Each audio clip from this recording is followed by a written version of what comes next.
स्वागतम बच्चों। मैं उमाशंकर तिवारी तुम्हारा क्लास टीचर एवं हिंदी का शिक्षक। आज हम सभी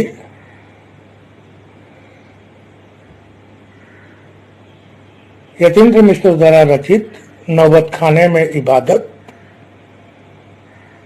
पाठ पर प्रकाश डालेंगे। सर्वप्रथम हम सभी इस पाठ के रचनाकार यतीन्द्र मिश्र का संक्षिप्त जीवन परिचय देखेंगे। मिश्र जी का जन्म सन 1977 में अयोध्या उत्तर प्रदेश में हुआ। उन्होंने लखनऊ विश्वविद्यालय से हिंदी में एमए किया। वे वर्तमान समय में लेखन के साथ अर्धवार्षिक पत्रिका का संपादन कर रहे हैं। सन 1999 से साहित्य और कलाओं के संवर्धन और अनुशीलन के लिए एक सांस्कृतिक न्यास विमला देवी फाउंडेशन का संचालन भी कर रहे हैं। मिश्र जी की प्रमुख रचनाओं में यदा कदा, अयोध्या तथा अन्य कविताएं, ड्योढ़ी पर आलाप,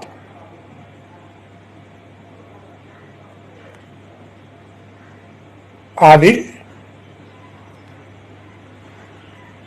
अति प्रसिद्ध रचनाएं हैं। इसके अलावा शास्त्रीय गायिका गिरिजा देवी के जीवन और संगीत साधना पर एक पुस्तक इन्होंने गिरिजा लिखी। रीतिकाल के अंतिम प्रतिनिधि कवि द्विजदेव की ग्रंथावली का सह संपादन भी इन्होंने किया। उन्होंने कुंवर नारायण पर केंद्रित 2 पुस्तकों के अलावा रूपंकर कलाओं पर केंद्रित ख्याति का संपादन भी किया है।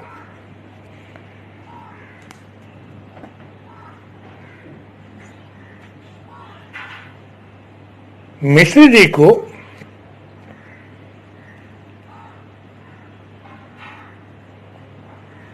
भारत भूषण अग्रवाल की कविता सम्मान, हेमंत स्मृति कविता पुरस्कार, ऋतुराज सम्मान आदि कई के पुरस्कारों से सम्मानित किया गया।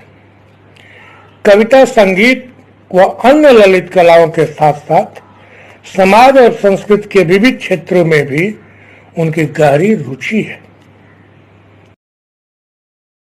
इबादत प्रसिद्ध शहनाई वादक उस्ताद बिस्मिल्लाह खां पर रोचक शैली में लिखा गया व्यक्ति चित्र है। यतीन्द्र मिश्र ने बिस्मिल्लाह खां का परिचय तो दिया ही है, साथ ही उनकी रुचियों, उनके अंतर्मन की बुनावट, संगीत की साधना और लगन को संवेदनशील भाषा में व्यक्त किया है। उन्होंने यह भी स्पष्ट किया है कि संगीत एक आराधना है, संगीत का विधि विधान है, संगीत का शास्त्र है और संगीत के शास्त्र से परिचय आवश्यक है। और इतना ही नहीं, केवल परिचय ही नहीं, उसका अभ्यास भी जरूरी है। और अभ्यास के लिए गुरु शिष्य परंपरा जरूरी है, उसके साथ पूर्ण तन्मयता जरूरी है, और इन सबके बाद सबसे बड़ा, सबसे आवश्यक धैर्य जरूरी है। तो ये हम लोगों ने अभी मिश्र जी की रचना नौबत खाने में इबादत का हल्का फुल्का परिचय हम लोगों ने देखा। अब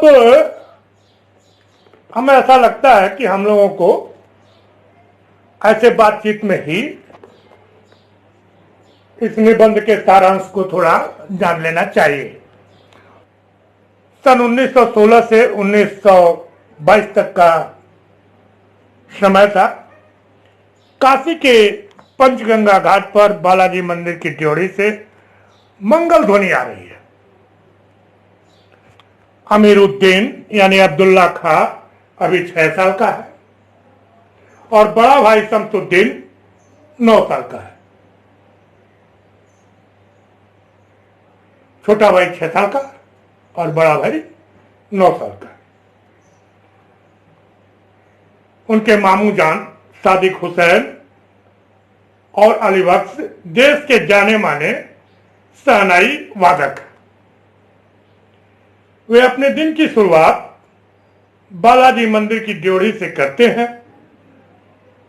वे मुल्तानी, कल्याण, ललित और भैरवी राग की बातें करते रहते हैं। अमीरुद्दीन को कुछ नहीं पता कि राग किस चिड़िया का नाम है।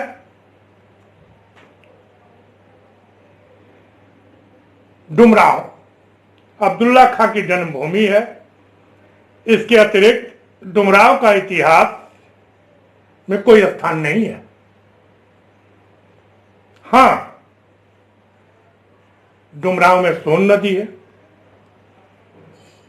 उसके किनारे रीठ और नरकट पाई जाती है। इनका शहनाई वादन में बहुत उपयोग होता है। इस प्रकार शहनाई और डुमराव का आपस में बहुत ही गहरा संबंध है। शहनाई का उल्लेख जो हमारा प्राचीन इतिहास है, वैदिक इतिहास, उसमें नहीं मिलता है। अरब देशों में फूंक कर बजाए जाने वाले वाद्यों को नए कहते हैं। क्या कहते हैं? नए कहते हैं। शहनाई शाहे नए मानी जाती है। 16वीं शताब्दी में तानसेन ने जो बंदिशें रची थी उनमें शहनाई का उल्लेख हुआ है। अवधी के परंपरागत गीतों और चैती में भी शहनाई का उल्लेख बार बार मिलता है। दक्षिण भारत के मंगल वाद्य नागस्वरम की तरह शहनाई प्रभाती की मंगल ध्वनि का सूचक है। बिस्मिल्लाह खां पिछले 80 वर्षों से खुदा से एक ही नेमत मांगते हैं और वो क्या है? सच्चे सुर की नेमत। इसी के लिए वे रोज खुदा के सामने झुकते हैं। वे खुदा से कहते हैं, खुदा मुझे ऐसा सच्चा सुर दे जिसकी तासीर से लोगों की आंखों से आंसू निकल आए। उन्हें विश्वास है कि खुदा एक दिन उन्हें सुर का फल अवश्य देगा। वास्तव में बिस्मिल्लाह खां की स्थिति उस हिरन जैसी थी जिसकी गमक उसकी नाभि में होती है, परंतु उसे बाहर खोजता फिरता है। काशी में संगीत आयोजन प्राचीन काल से होता चला आ रहा है। हनुमान जयंती के अवसर पर संकट मोचन मंदिर में हर साल अब्दुल्ला उपस्थित रहते हैं। खास आपकी काशी विश्वनाथ के प्रति अपार श्रद्धा है। किसके प्रति अपार श्रद्धा? काशी विश्वनाथ के प्रति। जब वे काशी से बाहर होते हैं तब भी कुछ समय के लिए विश्वनाथ व बाला मंदिर की तरफ मुंह करके अपनी श्रद्धा प्रकट करते हैं। अब्दुल्ला कहते हैं, शहनाई और काशी से बढ़कर हमारे लिए कोई जन्नत नहीं। यहां हमारे पुरखों ने बालाजी मंदिर में शहनाई बजाई, अतः हम यहाँ के मंदिर, शहनाई और गंगा मैया को छोड़कर कहां जाएं? अक्सर उत्सव में शहनाई सुनकर लोग कहते हैं ये बिस्मिल्लाह है। उनकी शहनाई का सुर और जादू सुनने वालों के सिर पर चढ़ने लगता है। शहनाई के सरगम, ताल और राग का अद्भुत मेल है। आई बात समझ में? शहनाई में सरगम, ताल और राग का अद्भुत मेल है, मिश्रण। उनकी शहनाई सुनकर लोग सुभान अल्लाह कहते हैं तो अब्दुल्ला अल्हम्दुलिल्लाह कहते हैं।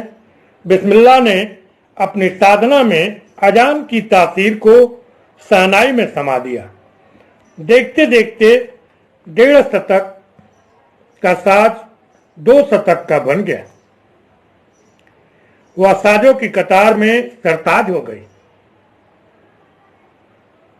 काशी में बाबा विश्वनाथ और बिस्मिल्लाह खां का जिस प्रकार अटूट संबंध है, उसी प्रकार मुहर्रम ताजिया, होली अबीर और गुलाब की गंगा जमुनी संस्कृति भी एक दूसरे के पूरक है।